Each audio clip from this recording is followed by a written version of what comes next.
and I made him watch.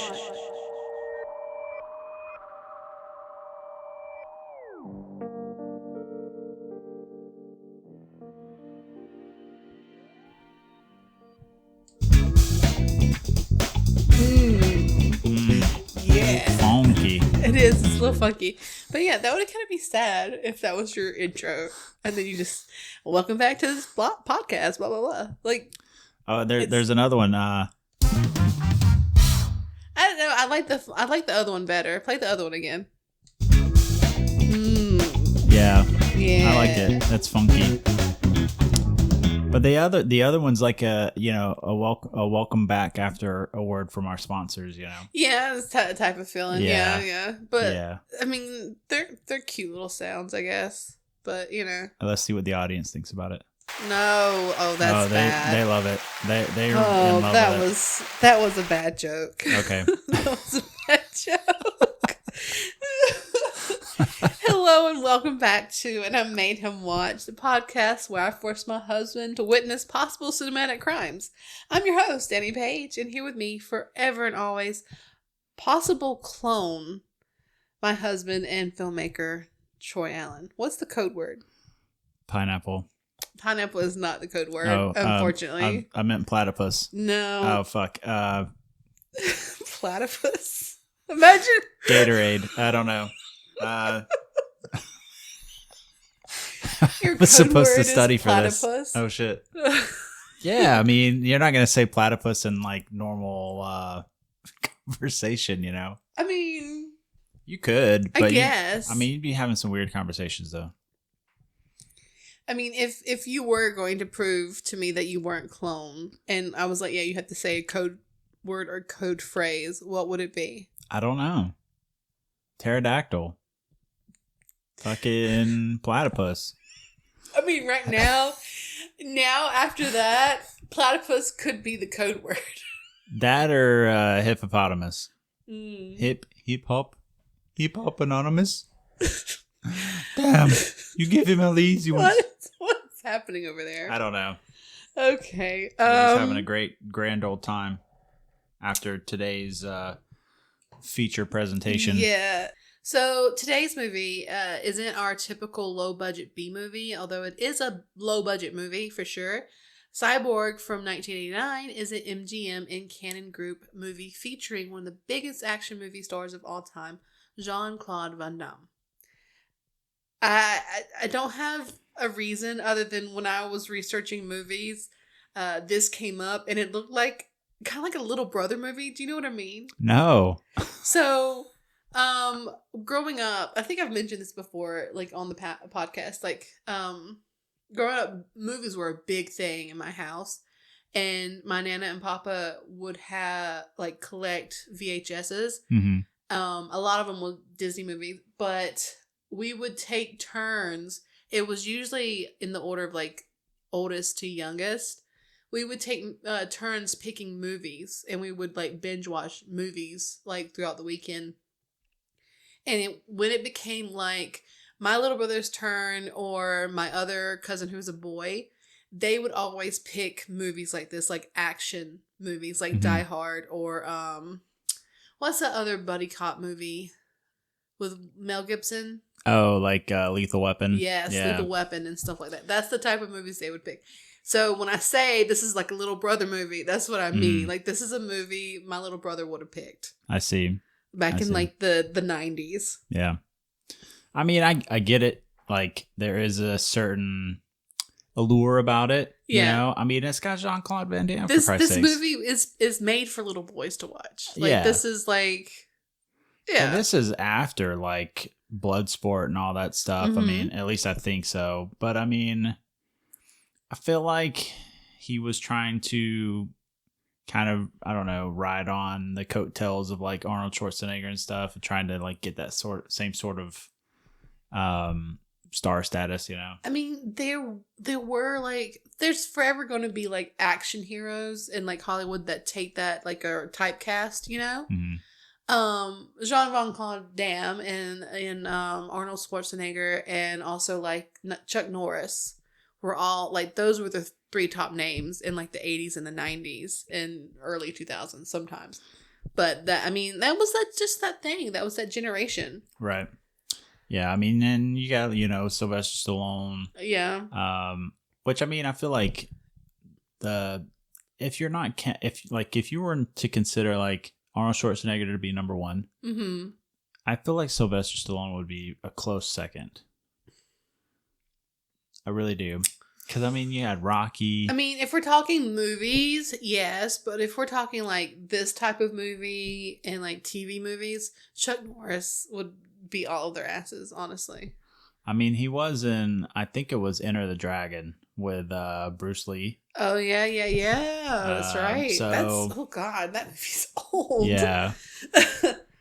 But anyways. So yes, we got on to a little tangent there. Mm-hmm. We are watching a movie called Cyborg from 1989. What did you think about it? What were your thoughts? I mean, I'm probably never going to watch this movie again. Okay. But not because I don't like Jean-Claude Van Damme. Mm-mm. I do. I mean, I love Time Cop. Bloodsport was really good. I mean, even Street Fighter was really good. But this movie was just so cheesy. And there was like so many eye roll moments for me. I can't do it. Like it was difficult for me to get through. We watched it on Tubi. Yeah, we watched it on Tubi. Free with ads, mind you. Oh. And I was really thankful for the ads. Really thankful. Gives me a nice like minute to relax and just scroll TikTok for a minute, and just say, yep. Just fucking let me just blank out what just happened. So after he was done watching the movie, he came into my office and just straight up asked me, like, can we watch something good next weekend? I need like a palate cleanser, man. Like all these, I don't know. I feel like we have been watching a lot of terrible movies recently. It was all we had a discussion off air, from recording. But yeah, it was all those holiday horror movies that we watched that were just awful. I mean, after Elves, we need to watch something really good. Elves was so bad. I mean, we did have Gremlins. Gremlins was good. Gremlins was good. We even watched the sequel. Yeah. Like after that, we didn't record an episode or anything. No. But yeah, we watched the sequel after that. Gremlins is so good. Yeah. It's such a good movie. I mean, hell, like even fucking Silent Night, Bloody Night was terrible too. Oh God. So anyways, you ready to just get into it and get it over with? Let's do it. Very well. In the near future, humanity has fallen and is crippled by a plague known as the living dead. There is a small group of scientists and doctors in Atlanta that are working on a cure. But there are others that don't want the world to be cured, but instead thrive in the chaos. Yeah. Really topical. I mean, like, bro, like it's kind of topical. I need to look up when like Escape from New York came out because I don't know. I mean, granted, Escape from New York wasn't about plague or anything like that. Like they just turned Manhattan into this giant like penitentiary island. Yeah. So, but obviously, like during the 80s, there was this huge theme behind like apocalyptic dystopian. Well, there was that, but then you also had this like, robotic sort of, invasion? Kind of, yeah. Yeah, with Terminator and this, I mean, the Escape from LA and New York, I mean, all that stuff. So, yeah. It was a trend. It's a it gets the seats filled, it's exciting to think about a future that, well, I don't know if exciting. Well, yeah, exciting works, but it's a very universal worry about what will happen in the future, right? Especially as in the present, things are just wild if you really think about it. Things are wild now. Yes, exactly. That's the point. Like to think about, because of the current events, everything that's happening in the next 4 years is going to affect the rest of, our country history in the world.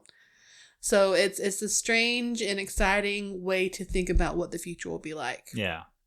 I'm kind of pissed because we were supposed to have flying cars. I know. Instead, we got fucking PS1 graphics, trucks driving around and shit. Oh. Fucking polygons. God.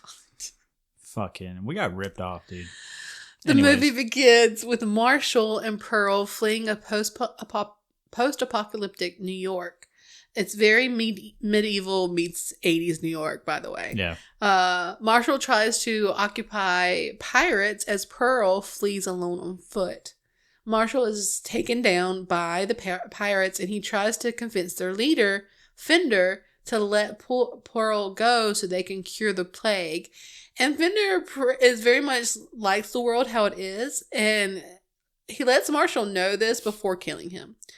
I absolutely love this costuming in this movie. It's very like medieval punk industrial, and I'm here for it.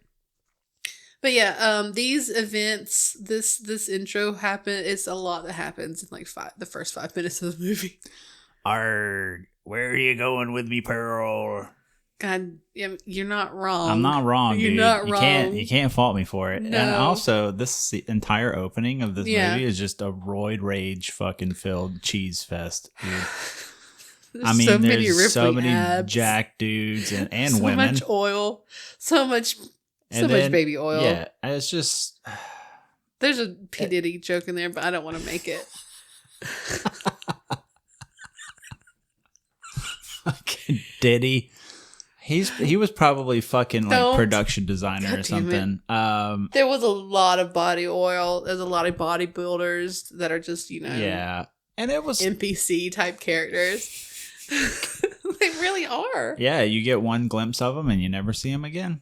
Or you see one multiple times at different characters. Well, there was this one shot where what's his name, Marshall? Mm-hmm. He gets kicked in the gut like 3. It makes it look like 3 times, but it's different angles of the same kick. Yeah. So, I mean, you caught that? Yeah. I didn't catch it. Yeah, it's the same kick. They just cut it 3 times into the same sequence. Goodness.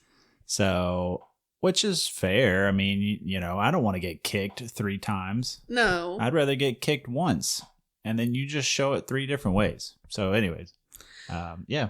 So, on the run alone now, Pearl is spotted by Gibson, who is a slinger, and he rescues her from the pirates after being cornered in an alleyway.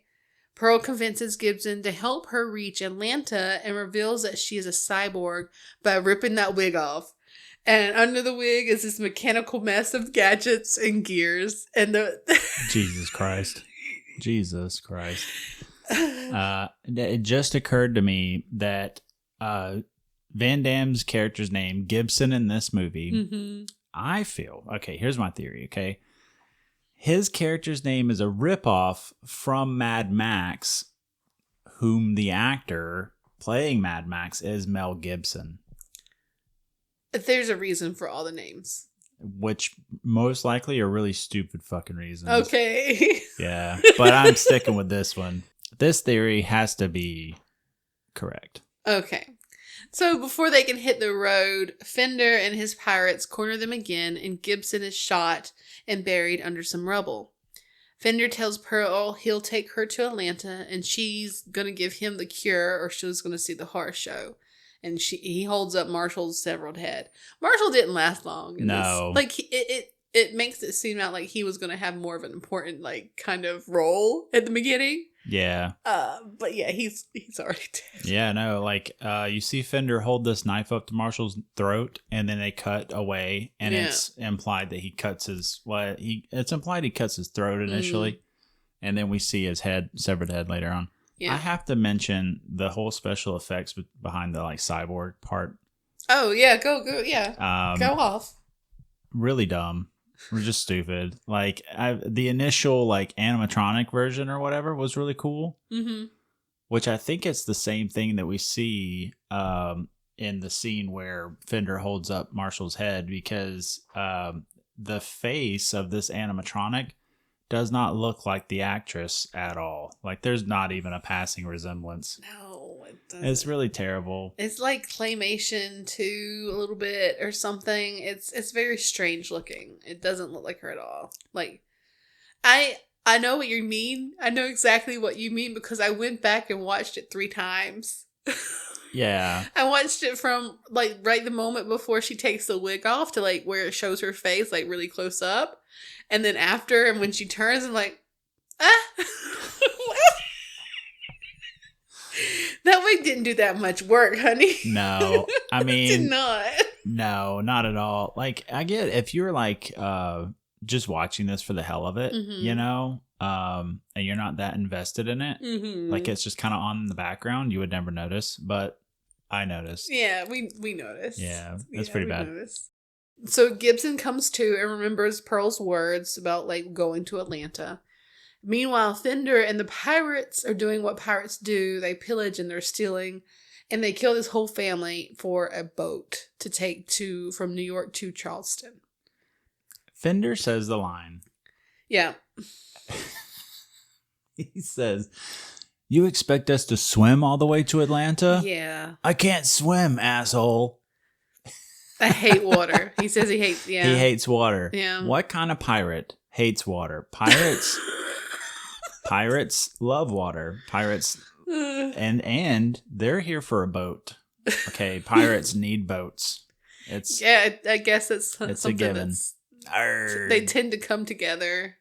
Arg me in a pair. Okay. I'm wondering which of his goons is the parrot, though. I mean, he's got his Pearl. I don't know. You know who the parrot is? Haley. Haley. Yeah. That fucking bitch. We haven't even talked about Haley. We haven't even talked about it yet. Haley hasn't We'll even get to it. So Gibson follows the trail of chaos and meets Nandy Simmons in the way of almost they kill each other. Like they're trying to kill each other, but hey, it's the apocalypse. That's how you meet people nowadays. Gibson also has a flashback on when he was hired to escort siblings out of the city. Like years ago. This is like past life him. He kind of falls for the kids and finds a house for them to stay at. And the somewhat pleasant memory is ended with an image of Fender smiling and the siblings being wrapped in barbed wire. So, and then he wakes up. Yeah. So. I love that scene, though, because Gibson, Van Damme's character, says, "We'll be safe here." And then immediately cut to this little girl screaming, holding barbed wire. Fucking bleeding from her hands. It's pretty fucked up. It is fucked up. It's so fucked up. It is fucked up. But I was just like, man, that's a wild turn of events, man. I mean, yeah, it's something. I kind of figured out what had happened, but then I didn't really realize what was happening until he says her name. But anyway, okay. So Gibson doesn't seem to actually want to go after Pearl, but he's more interested in his revenge against Fender. Nandy persuades Gibson to join forces with her to stop Fender and rescue Pearl, and reluctantly Gibson agrees, kind of. Like, she's just kind of like, they're heading in the same direction. So, she's just kind of like tagging along, and they're in the same route. Yeah. Yeah. I love their idea of, they're just going to walk. Yeah. They're going to walk from New York City to Atlanta. Mm-hmm. For those of us that are geographically challenged, that's in Georgia, which is quite a distance away. Yeah, that's probably like 19 hours, maybe. I mean, walking? No, like driving. Driving is probably like 19. Honestly, no. Drive, maybe. No, probably like 10 hours. You think it's closer? I'd give it 10 hours. I don't know. I've never driven that route before. No. We've done lots of cross-country trips, but yes. Yeah, it's... I don't know. Anyways. So they're walking, and also Fender is in a boat. Yeah, well, yeah, he's a pirate. God damn it. Arrgh. I'm trying. Okay, you know what? Just let it go. And just let it happen. Gibson gathers some information about Fender's pirates, and we get some more flashbacks and key moments of Gibson life with the siblings. Like, they're settling in. He's getting kind of closer to the older sister, who's appropriate age. They're planting like plants and stuff to feed themselves. Like, it's, you know, a little settlement and stuff. Nandi and Gibson continue on foot while the pirates sharpen knives in their stolen boat. Every now and then it does like switch back just to show these like what's happening on the pirate ship without any really like storyline effects or anything. They're just, you know, they're on a ship, they're on a boat, and then it comes back to like it's character Gibson. Development. That's sure. what it is. The duo travel through what is the wasteland, where they must fight some of these guys in the woods. Natty gets cornered in an abandoned building, and Gibson has to rescue from all these bad guys. You know, it's an action movie. There's lots of like... Oh my God. I hated this. I hated it so much. First off, what is it with all the sharpening of the knives? I don't... They just have lots of knives. Well, earlier... They're pirates. True. There is no arguing that. That is not up for debate. Earlier in the film, we see Gibson sharpening a knife, right? These dudes are sharpening knives, and women. It's like everybody's got hard-ons for fucking knives, dude. Well, it's apocalypse, you know. So I mean, they may not have. Well, that's another thing I'll bring up later. They don't really have ammo for like guns and stuff. True. A lot of this combat was melee and martial arts. True. So... Well, it's nice to know that the martial arts survived the apocalypse, okay? Also, I'd like to point out, going way back to the very beginning of the movie... Oh, okay. In the very, very intro of the movie, when we see the New York City skyline and the bridge collapse and stuff, there's some like rubble in the foreground. We see a cockroach climbing on this fucking railing thing. I was like, that's so topical. Like, just to say that the cockroaches survived the fucking apocalypse. Like, bro, come on now. What a cutback, Troy. I know. It just occurred to me. I was just like, yeah, okay, cool, man. So, oh, God. Anyways, so now jumping back to where we currently are in the film. Yes.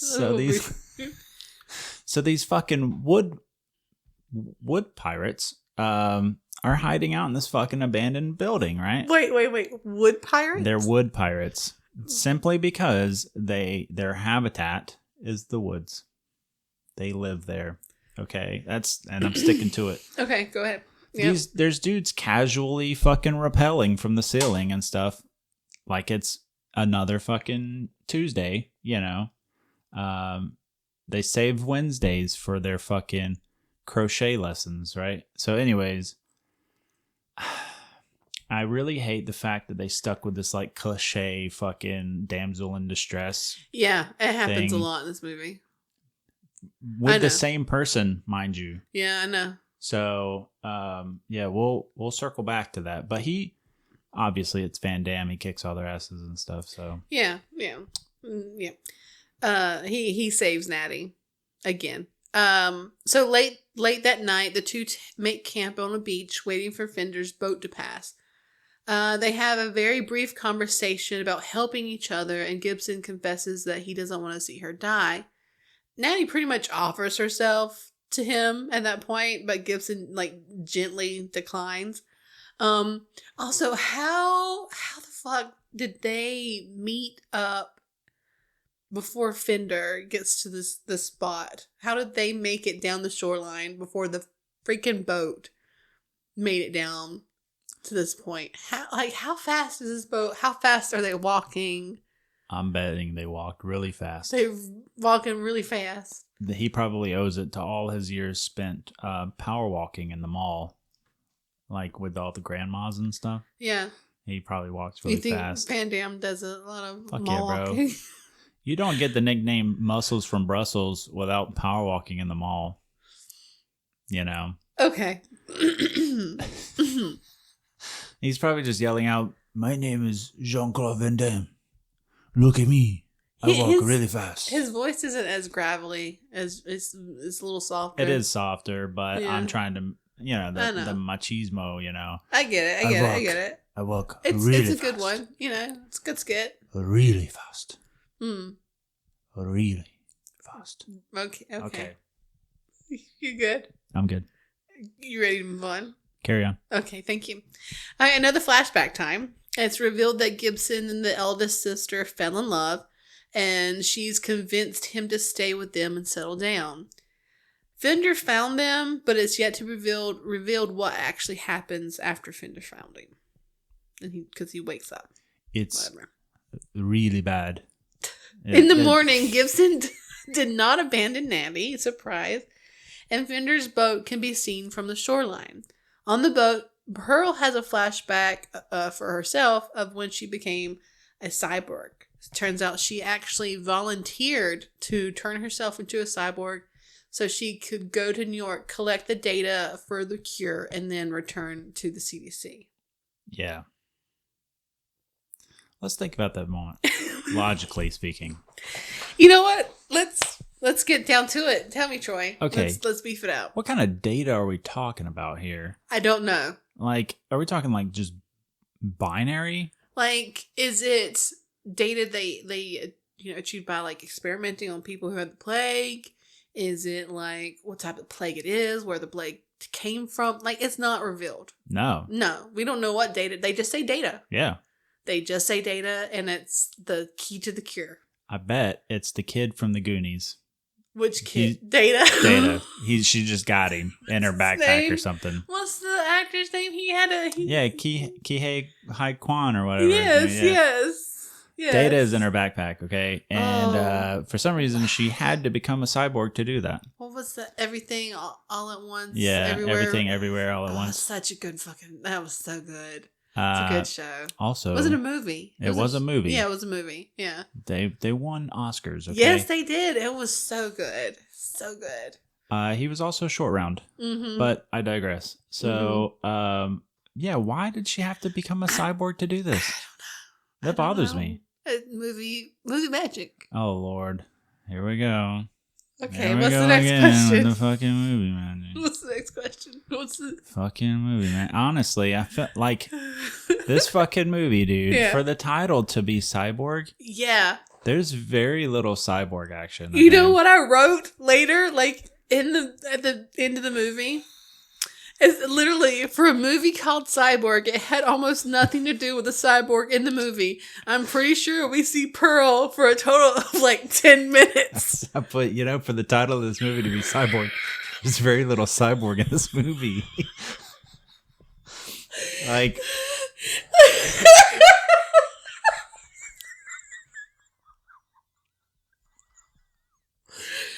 There's like a total of like, I would say altogether, there's maybe like 30 seconds of Cyborg.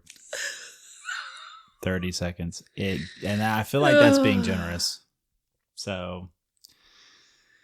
Oh, goodness gracious. Anyways, here we go. Okay, Gibson and Natty find Fender's boat docked, and the pirates watch the two and prepared for ambush. Also, Natty always like getting caught from behind because they split up, and she like within like the next two scenes, or not even the two scenes, like two shots, she's already like backed up into some dudes. Dude, like, girl.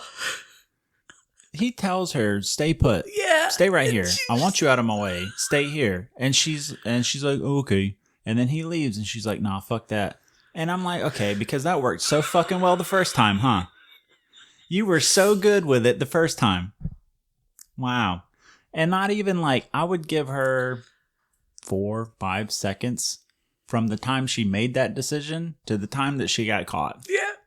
Like, they were literally just hiding out around the corner. And what do you know? Damsel in distress again. So it's a key theme in this movie. It's what it is. It is what it is. Multiple damsels in distress. Okay, after taking out a few pirates, Gibson heads straight to Fender, who has Natty knocked out. Surprise. After failing to get Defender, who shoots him, the pirates surround Gibson. It is then revealed that one of Fender's pirates is Haley, the younger sister of Gibson's dead lover. Dun, dun. Yeah, this is, you know, I don't know. I feel like it could be the subject of a new Law and Order SVU episode. I mean, that's got to be like some Stockholm Syndrome stuff. Yeah, probably. I mean, it's pretty fucked up. Yeah. I mean, we'll get into the details of what actually happened and how she ended up there. Yeah. Gibson is able to distract the pirates by throwing a knife to get some distance between them. He's able to make it back to Natty and where Pearl is being guarded, and he takes out the guards and picks up Natty. He tries to get Pearl to leave with him, but she's not convinced he's strong enough and stays behind as he flees into the sewers. So there is a scene in this whole like factory fucking abandoned building thing, whatever, where there's this bad guy up on this catwalk and he's got like these fucking, you know, giant fucking knives. Mm-hmm. And we see Jean-Claude Van Damme coming around on the other end and they just start sprinting towards each other. And then they're yelling like, ah, and like it's just this huge dramatic buildup just for them to like clash swords at the end or whatever. And then Jean-Claude Van Damme gets his ass kicked and he falls and he's hanging off this pipe. And the dude is about to throw this fucking knife at him. And all of a sudden Van Damme's having like this seizure on the fucking pipe because he's trying to break the pipe loose. And then he swings down. Fucking Tarzan's down on the lower floor and stuff. I was just like, dude. That was a lot. Yeah, I felt like that was too much. Like, why didn't he just fall? Just let go of the pipe, bro. I'm granted that would have been like a 30-foot drop, dude. He probably would have broke his legs. But, I don't know. I feel like that was a huge build up for nothing. It's an action movie. Yeah, you keep saying that. It's an action movie, so there is constantly more physical things and more almost impossible events happening to make up the movie. That is the point of an action movie. Action movies are okay. Like, I don't mind a good action movie. An action movie that has an abundance and a quantity of just actions and explosions and stuff that don't really need to be there to further the story or anything. That's what I hate. Mm-hmm. I hate that. Like, that is the worst thing. And in this point in the movie, it was a little dramatic. It was a little campy. It's a little campy. Yeah, they're making up action to make up for the lack of plot. For the time. Yes. Exactly. Yeah. Exactly.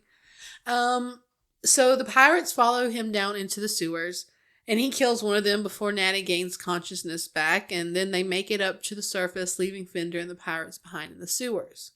Okay, so during the sewer scene, Van Damme, honestly, this is probably, for me, the coolest part of the fucking movie. Oh, where he's waiting in the dark? So but it's how he's waiting in the dark. So those of us that know Van Damme know he has this very, like, signature split that he does where he's like holding himself in between two certain walls or whatever. So he's waiting in the dark for this fucking dude to walk under him, and then he fucking, you know, it's not shown, but it's implied that he drives this fucking knife down into this dude. But I was just like, dude, that was cool as shit. That was pretty cool. That was like some like Splinter Cell shit right there. Yeah, a little bit. Yeah, that was badass. I mean, I liked Jean-Claude Van Damme like movies when I was younger. You know, when those weren't too bad. Yeah. So I mean, he's pretty impressive. Yeah. Yeah. So they flee into the marshland as the pirates continue to chase them. Like, they aren't giving up.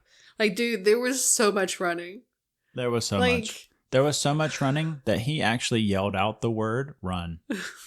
Keep running, yes. Yeah. These guys just did not give up. Like, usually at some point the bad guy's like, you know, like, let him run, I guess. We'll run into him again. I was like, it's like a fucking clown car, dude. They just keep coming out of this fucking sewer, dude. They're running, and then it just cuts to another dude climbing out of the sewer.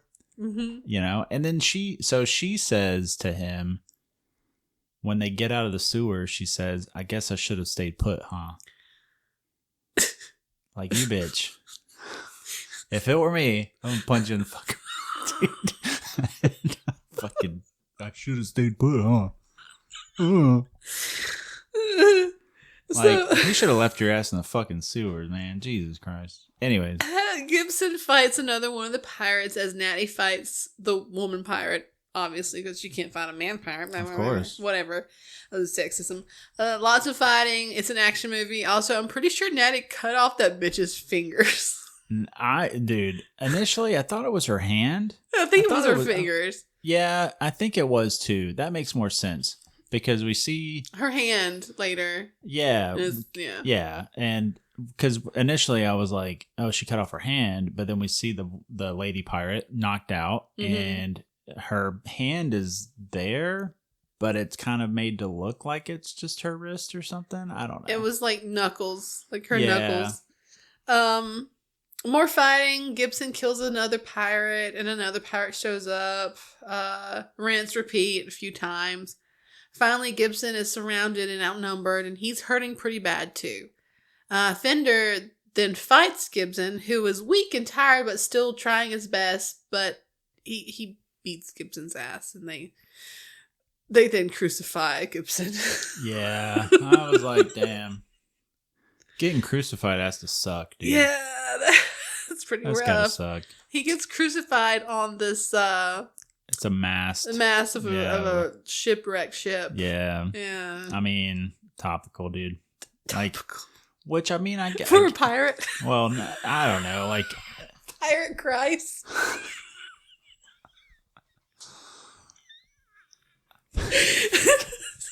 Jean-Claude Van Damme is the Pirate Christ. I just imagine him being up there and some fucking like fisherman just happens to walk by and looks up and he's just like, Jesus Christ.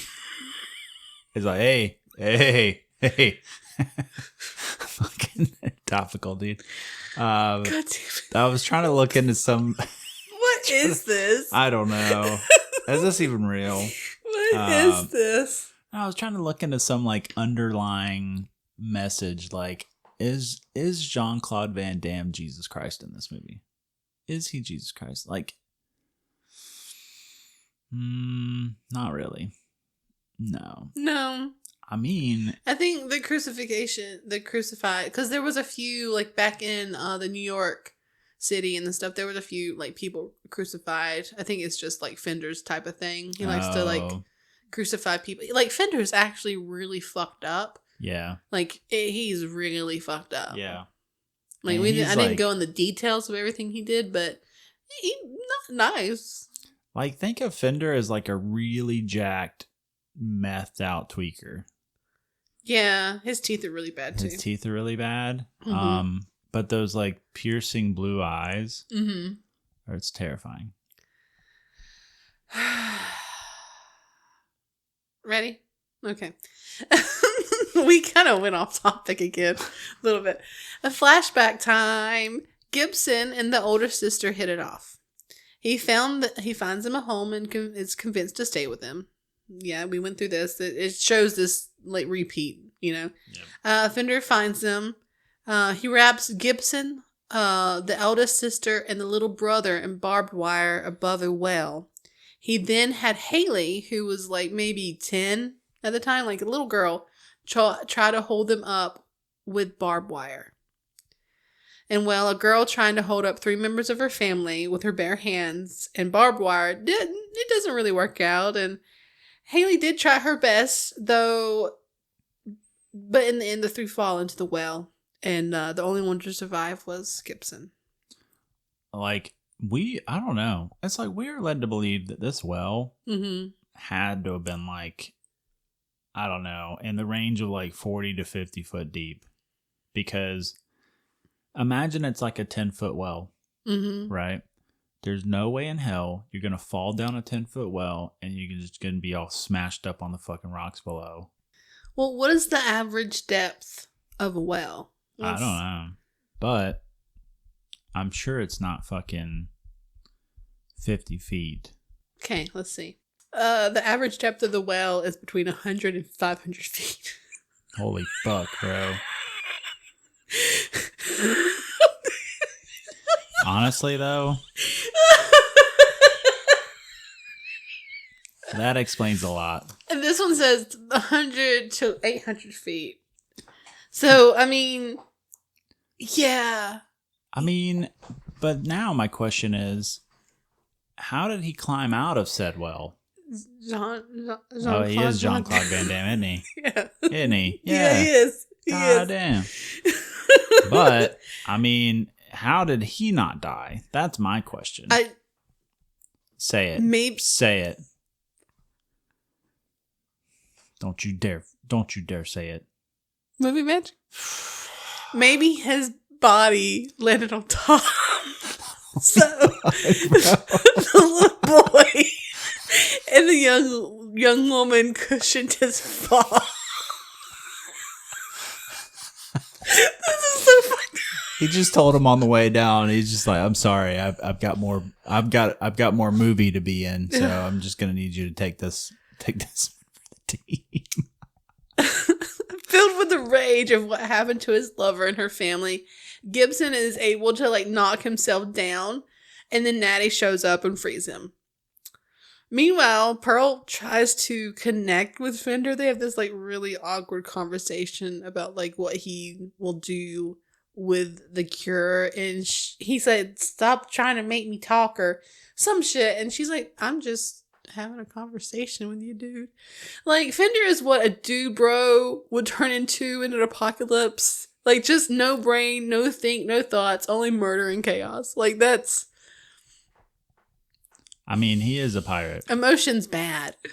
Understanding things, bad. New thoughts, bad. Arg, me mateys. I want to make note that yes. Van Damme looks really weird in his long hair in the flashback scene. He kind of has this cowboy samurai type thing going on. I kind of like it. Also, I'm pretty sure I have to go back and look, but I'm pretty sure when he climbs out of the well, he has short hair. Yeah, he has short hair during that attack. At some point he cuts his hair off when he's at the settlement. See, that's not explained. It doesn't show it. He just has shorter hair later in that moment. Oh, true. Yeah, because when they're roped up with the fucking barbed wire and stuff. He has short hair. Yeah, short hair. And then also I think there's this sequence in the flashback where he's putting away his blades and stuff, and his hair is short. So I think at that point is when, I don't know. I see. It's implied that he cuts his hair, obviously. Anyways, he looks weird in his long hair. I like the long hair look. Of course you do. Anyways. So the two groups make it to Atlanta. Gibson and Natty close in on Fender's group, and the battle becomes increasingly intense as Fender anticipates their pursuit. So Fender knew they were coming. Natty's able to pull Pearl away as Gibson fights the pirates in the rain. You know what's also pretty funny? So when we see the pirate group, they pass this sign that says Atlanta city limits. Yeah. And then right past that sign, there's another bigger sign that says Confederama next right, which has got a huge fucking Confederate flag on it. And I was just like, that tells you everything you need to know about Georgia. Damn. Yep. Even in the apocalypse. Damn. You can't get away from it. I didn't even notice that. See, I got them eagle eyes. Damn. Anyways. Gibson and Fender fight again. And this is a series of events that unfolds. Fender kicks Gibson through the windshield of a car and then slams the car door down on his head a few times. Haley screams and begs for Fender to stop. Fender then puts one and one together because I guess he forgot where Haley came from. And grabs Haley and forcefully kisses her. Then Natty fucking comes in, trying to sneak up behind Fender, with the intention to knife him. At the same time, Gibson kicks through the car window into Fender's back. Fender is about to slash Nandy and then turns really quickly and slashes into Nandy. And then turns to Haley, and Gibson then flings open the car's door and stops him from attacking Haley. Like, it was just like a very, like, few seconds all this happened. Yeah, the only thing I saw was suddenly dudes with their shirts off. In the rain. Fighting in the streets of Atlanta. And also, I was just like, man, that water's got to be cold. Probably was really cold. Also, Fender kind of jacked, dude. Yeah, dude. Yeah. Like, oh yeah, Van Damme's got some muscles on him, but Fender cut. Fender's got more mass. Yeah, you know? He's a bigger dude all around. Yeah. Van Damme's got that like athletic, skinny muscle. Yeah, I mean, he can't be doing no roundhouse kicks when he got big old. Yeah, you gotta be fast. You gotta be light. Yeah. You know, you gotta fucking. You gotta be able to. You gotta practice the 5 Ds of dodgeball. What are the 5 Ds of dodgeball? Do you remember? Yeah, I do. Dodge, duck, dip, dive, and dodge. So Gibson and Fender get at it again, and Gibson finally is able to like stab Fender. Gibson and Haley reunite and have like a little hugging moment, whatever. But then Fender revives himself and attacks Gibson again, and it's more fighting, a lot of fighting. Finally, Gibson knocks Fender into a wall and impales him on a hook or something sharp and strong. Anyway, Fender is really dead now. Yeah, it's like a giant like meat hook or something. Yeah. Like they're in a butcher's, like they somehow find them into a butcher's, like an old butcher's place. I honestly, like, I have a theory. My theory is that somehow Fender was also a cyborg. And the only reasoning I have behind that was because of his eyes. I'm pretty sure those are his natural eyes. I don't know. The actors, I think. I can't remember. I don't know. I like the cyborg theory. Anyways. I mean, it's a theory. There's nothing to support that claim other than your eyes. Just let me have it. No.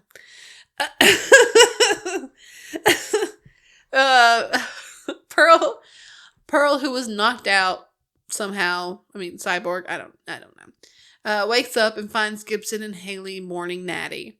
Pearl makes it back to the CDC with Gibson and Haley, and Pearl offers him to stay with them, and he's like, nah, they need us out here, and he and Haley leave together. Pearl watches him go and says, I think he may be the cure for this world. And that is the end of the movie. Wow. That's pretty nice. Yeah, real good writing there. Yeah.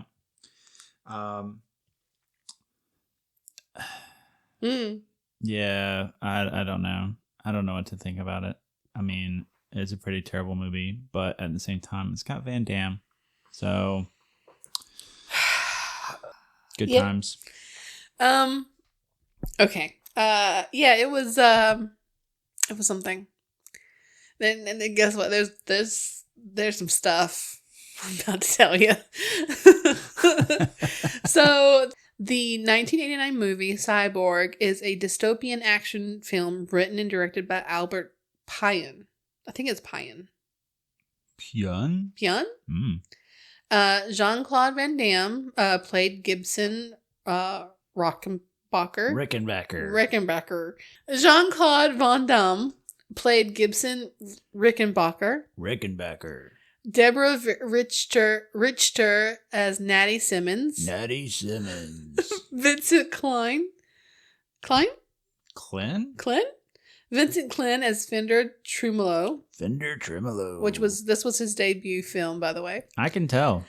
Dale Haddon as Pearl Prophet. Honestly, the Prophet, topical, dude. Like, it's like,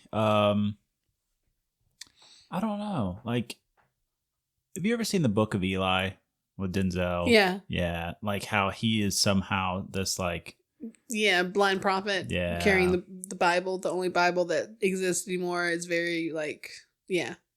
Like, how many times are we going to see this same fucking regurgitated story? I don't know.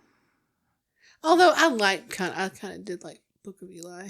No, it was a good movie. Yeah. And I'm not saying that these are bad movies. No. I'm just saying, well, I'm sure to some people, this movie was pretty good.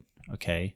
I am not some people, but I can see the allure in it. Okay. Mm-hmm. All I'm saying is they found the fundamental story of, hey, this person has this thing and somebody needs to take them from point A to point B. Yeah. To deliver said thing. Mm-hmm. It's just been regurgitated so many times. Yeah. And it's a mission, it's a quest type thing, Yeah. It's going to be repeated. Yeah. Same formula, different ingredients, Many of the characters in Cyborg have names that reference iconic brands and models of musical instruments and equipment. This is so stupid. Gibson Rittenbacher is a nod to Gibson guitars and Rittenbacher. Fender Tremolo is inspired by Fender guitars and Tremolo arm. Marshall Straight is a combination of Marshall amplifiers and Fender Stratocasters. Stratocaster. Les is a reference to Gibson Les Paul. I don't remember who Les was. Me neither. Pearl Prophet is derived by Pearl drums and Prophet 5 synthesizer. Natty Simmons alludes to Natty Systems wireless and audio gear and Simpson electronic drums. Wow. Yeah, that's what the whole thing with the names was. Jesus. You okay? Yeah, like honestly, come on, man. I just don't understand. Like, you just like, I get writer's block, but come on, man. Like, give me a break. Like, you take inspiration from the world around you. I guess, but there's better inspiration than that. Like, oh, what's your dog's name? Walmart. Like, what the fuck? Honestly, Walmart is such a dog name. Oh, what's your cat's name? Cracker Barrel. Hey, like, big orange cat named Cracker Barrel. I bet he's a bigger boy. A bigger boy, too. That's a big old boy. That's a big ass boy. So the studio was Cannon Films. It's known for its low budget, high action films. Cannon was facing financial struggles during the late 1980s, leading to the creative and resourceful production of Cyborg. It had a budget of only $500,000.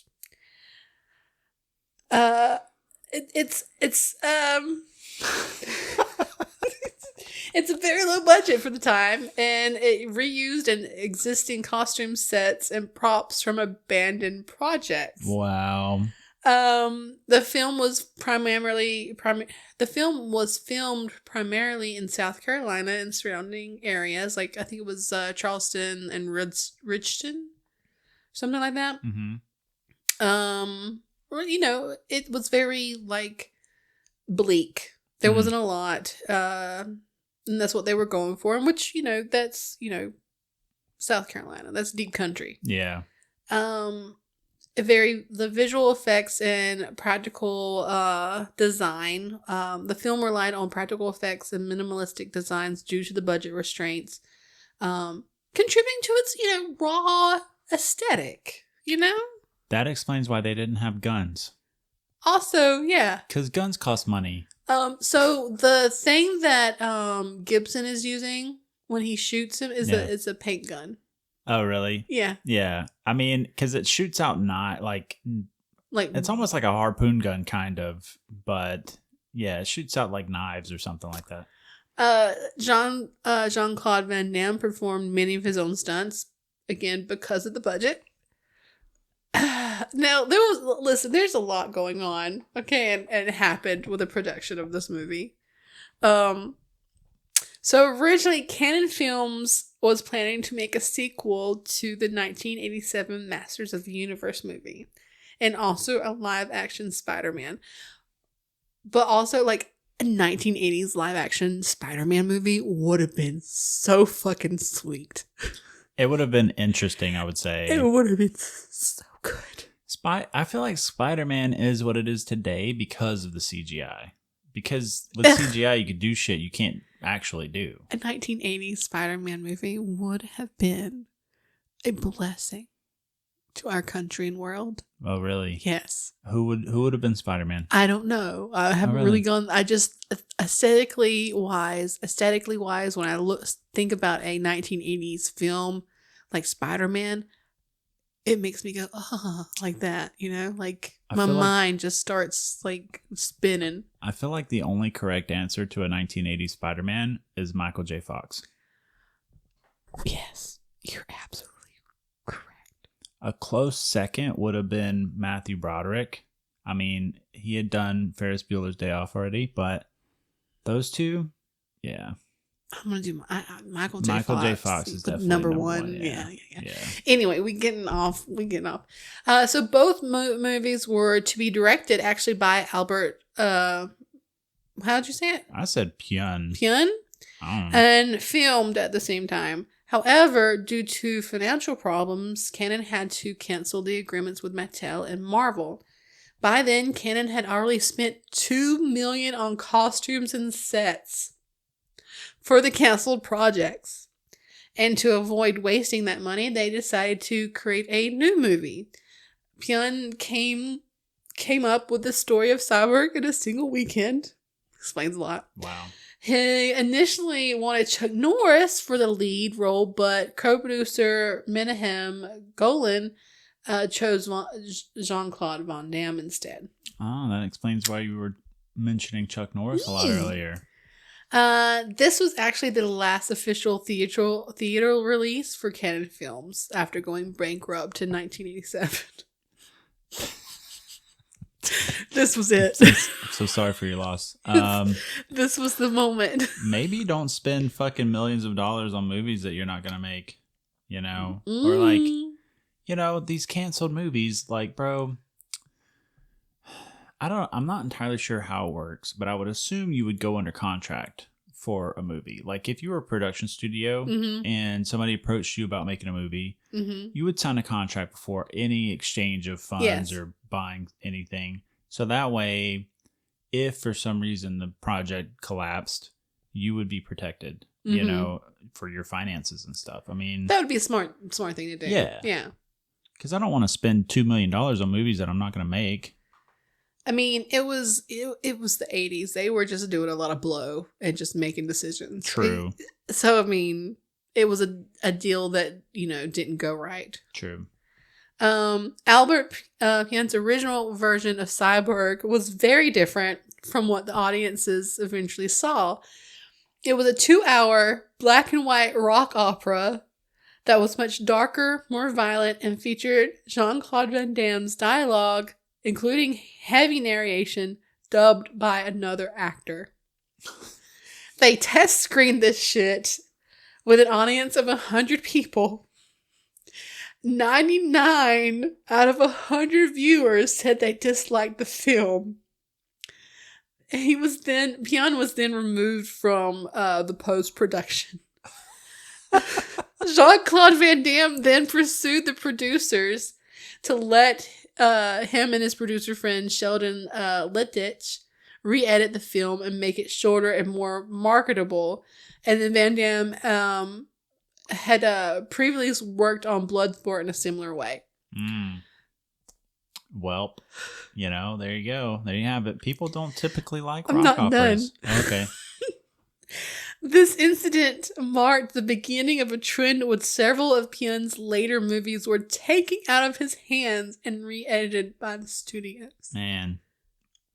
Honestly, like, maybe you should just hang it up, you know? They're trying to tell you something. You know, just give it up, man. Throw in the towel. You know? Yeah, a lot of his yeah. I'm pretty sure this might be wrong. I can't remember if this is this. I could be making this completely up, and if I am, I apologize, listeners. I'm pretty sure I read somewhere like Albert Pyun retired due to like dementia. Oh, really? It was something like he was pulled off a project, or he like stopped making movies because of his like diagnosis or something. I can't remember if that's exactly right. You may want to like Google that. Yeah, fact check. Yeah. Also, so during a sword fight scene in Cyborg, Jean-Claude Van Damme accidentally injured Jackson Pickney, leaving him permanent blind in one eye. And then Pickney later took him to court and won with a settlement. Damn. Yeah, that's fucked up. Damn. To promote the home video release of Cyborg, Cannons published a one-shot comic book. The comic's narration closely followed the events of the film, though the final fight ends on a cliffhanger. It was credited to writer Noah Cirque and artists Mike Van Cleve and Peter Von Schawley. The comic also included behind-the-scenes articles and interviews offering fans a deeper look into the film's production. It was later reprinted as a part of a limited edition release of the movie by French company ESC and the Austrian German company Plyon. You can find this comic book online. On eBay. You can buy it for in between $10 to $300. Wow. The $300 ones is like mint condition, like in plastic, has the grade on it and everything. But wow. Yeah, I mean, that would be a collector's item for sure. that would be so. I mean, it'd be kind of cool. You know. I mean, I wouldn't be opposed to it. You know, I'm sure there's cooler collector's items to get, but Yeah. I could see it. Yeah. The Cyborg franchise continued with 2 sequels, though they had little connection with the original film. There was a Cyborg 2. His sequel starred Elias Koteas, yeah. and a young Angelina Jolie. Interesting. And then Cyborg 3, The Recycler from 1995, released directly to video, and only continued the series in name. There's also let me see if I can bring this up. I wanted to see. Okay, so there was another Cyborg movie called Cyborg Nemesis. The Dark Rift. I don't like Albert Pyun actually like directed this. And it is supposed to be like a part of the Cyborg stuff. It was never like officially released, I don't think, because I couldn't find it anywhere. But I thought that was interesting. Yeah, okay, so Albert Pyun confirmed in February 2016 as a last message on Facebook and Twitter that he will retire completely from filmmaking due to dementia, saying the illness has taken control of his life. He also stated that Cyborg Nemesis, The Dark Rift, will not be completed nor released. Wow. Yeah. Those lost movies, man. Those lost movies, man. It's pretty wild. Yeah. There was another movie that came out, I think it was like early to mid 90s, that was kind of cyborg-ish, called Virtuosity, I think it was called. Okay. If I remember correctly, it had Kevin Spacey, and I don't remember who else was in it, but he was like an evil cyborg type person. So that was pretty cool, though. Pretty good movie. Even though like he made that statement in 2006, he did have 2016. He did have 2 movies released after that. Interstellar, Civil War, Shadows of an Empire in 2017, and Death Head's Brain Drain in 2018. Wow. He probably just forgot he said that. Maybe. Due to the dementia. Let's not make fun of people with No, dementia. no, I'm just making an observation. Okay, all right, but yeah, that's Cyborg. What would you give that one? I would go 4. Okay, I was gonna say 4 too. Okay, I was stuck between a 3 and a 4. Yeah, but it wasn't a horrible movie. It's just kind of fucking lame. It is a very It's lame. cheese fest, dude. Just kind of campy, and I don't know. It's very typical of like your 80s B action movies, you know. But I don't know. I do feel like there's a good bit of influence from other films, Obviously, like other types, or art other influences films. art. Yeah. Yeah. Like you see a little bit of like Terminator from it, like the whole Kyle Reese, Sarah Connor dynamic. I wish there was more Cyborg. I wish there was more Cyborg. Yeah. Again, for a movie called Cyborg, there was very little Cyborg. But I understand within the confine or within the budget constraints and stuff, it's difficult to show more, Cyborg than that. But I don't know. It would have been nice. I think with what they had to work with, they did what they could. Yeah. They were trying to make up the money. Also, even though it had a low budget, it actually did kind of well. I thought that I wrote this down, but I guess I did not write this down. So their box office was 9.5 to 10 million. Hey, that's a really good return. That is a huge fucking return. Dude. Yeah. I'd say that's a win. Yeah. Hell So yeah. I mean, well, that just goes to show. I mean, Van Damme. I feel like Van Damme really made this movie. Had it not been for him, it would have definitely been a flop. dude, I don't think I've watched it. I probably wouldn't have watched it. No. I probably would have looked at this when I was doing research, like, yeah, nah. But that Jean-Claude Van Damme. I mean, no one else in this movie did I know. No. Didn't know anybody else in this movie. So, yeah. But yeah, that's Cyborg. Yep, that's Cyborg. So, yeah, what are we gonna watch next week? We are watching They Live from 1988 next week. So I have never seen this movie, obviously, but I do know a little bit about it. I know, which we'll get to in that episode. But I'm very excited about that one, and definitely look forward to it. Yeah, I am too. So, anyways, thank you all for tuning in to And I Made Him Watch. If you enjoyed this episode, don't forget to check out our other episodes where we dive into more eerie and thrilling films and just weird films such as Cyborg. You can find us on Spotify, YouTube, or anywhere else you get your podcasts.